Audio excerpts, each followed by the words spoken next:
Dewan Perwakilan Rakyat Kabupaten Aceh Timur menggelar rapat paripurna pengumuman dan penetapan pasangan Iskandar Usman Al-Farlaki dan T. Zainal Abidin sebagai Bupati dan Wakil Bupati Aceh Timur terpilih periode 2025 sampai 2030.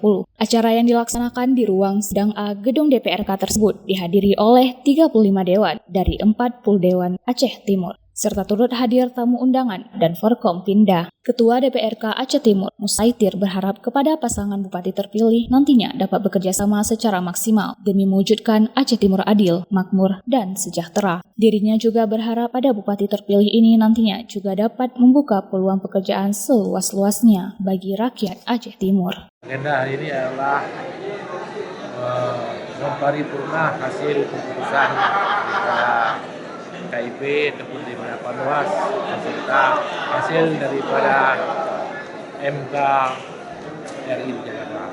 Makanya kita laksanakan paripurna pada hari ini. Nah, mudah-mudahan bupati terpilih bisa memberikan peluang kerja kepada rakyat Aceh Timur, bisa memberikan sejahtera kepada rakyat Aceh Timur. Itulah satu-satunya harapan. Diketahui, sebelum pasangan Iskandar Usman Al-Farlaki dan T. Zainal Abidin memperoleh suara tertinggi sebanyak 75.809 suara dari yang masuk 197.729 dalam pemilihan kepala daerah atau Pilkada Aceh Timur tahun 2024. Usai paripurna tersebut, pasangan Bupati Aceh Timur ini mengaku belum mendapatkan jadwal pelantikan, namun pihaknya terus mempersiapkan diri dan siap akan dilantik. Kita setelah acara pengukuhan hari kita tunggu pelantikan.